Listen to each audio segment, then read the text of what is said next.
এটা হলো চিংড়ি মাছের ভাপা।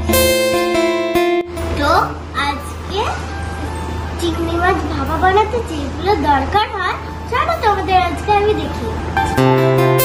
এটা হলো সাদা কালো সর্ষে বাটা, আর এটা হলো তেল, সর্ষের তেল। এটা হলো হলুদ, এটা হলো নুন, এটা হলো চিনি, আর এটা হলো কাঁচা লঙ্কা, আর সবচেয়ে লাস্টটা হলো চিংড়ি মাছ সুন্দর করে ছাড়ানো। এটা চিংড়ি মাছ। তো দেখো আমি এই টিফিন বক্সটা নিয়ে নিচ্ছি। এই টিফিন বক্সটা আমি ম্যারিনেট করবো, উপকরণগুলো দিয়ে ম্যারিনেট করবো। তো চলো দেখে দাও। প্রথমে আমি দিচ্ছি হলো চিংড়ি মাছ। তো এটা আমি চিংড়ি মাছ দিয়ে দিচ্ছি। এটা আমি এবার দেবো পুরোটা। তো এটা আমি পুরোটা দিয়ে দিচ্ছি। তো আমার কিন্তু দেওয়া হয়ে গেছে। এবার আমি দেবো হলো সর্ষে তেল, পরিমাণ মতন একটু করে তেল। আমি এবার একটু দেবো হলুদ,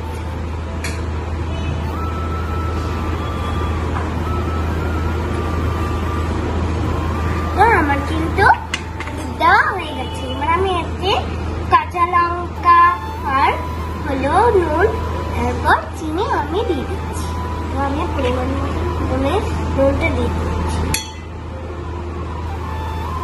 নুনটা বেশি দিলে কিন্তু ওটার স্বাদটা বেশি। তো এবার আমি একটুখানি চিনি দিয়ে দিচ্ছি। তো এবার দুটো কাঁচা লঙ্কা আমি দিয়ে দিচ্ছি। তো চলো এবার এগুলোকে ম্যারিনেট করে দিচ্ছি।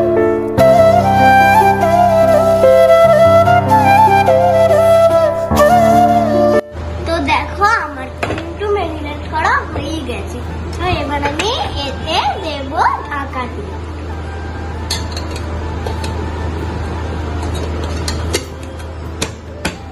তো আমার কিন্তু ঢাকা দেওয়া হয়ে গেছে।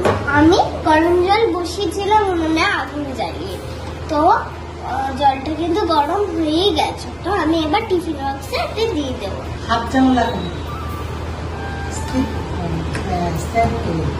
তো আমি কিন্তু এটা দিয়ে দিচ্ছি। এটাকে এবার ঢাকা দিয়ে দেবো। এবার আমি এটা 20 মিনিটের জন্য ঢাকা দেবো। দিয়ে এটা 20 মিনিট হয়ে গেলে আমি ঢাকাটা আবার খুলে দেবো।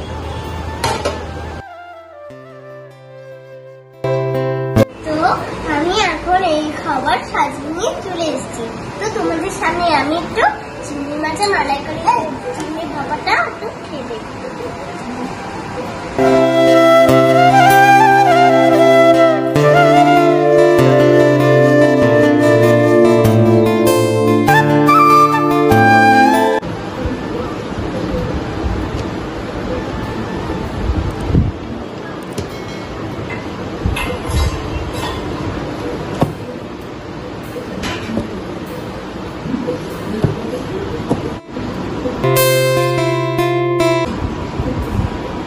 ओह यार ये कितनी औसम है यार।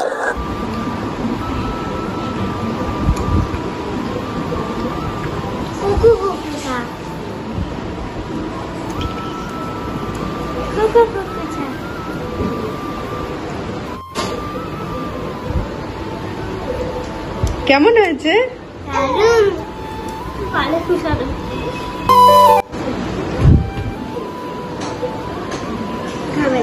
তুমি খাও, তুমি খাও, তুমি চিংড়ি মাছটা খেয়ে দেখো।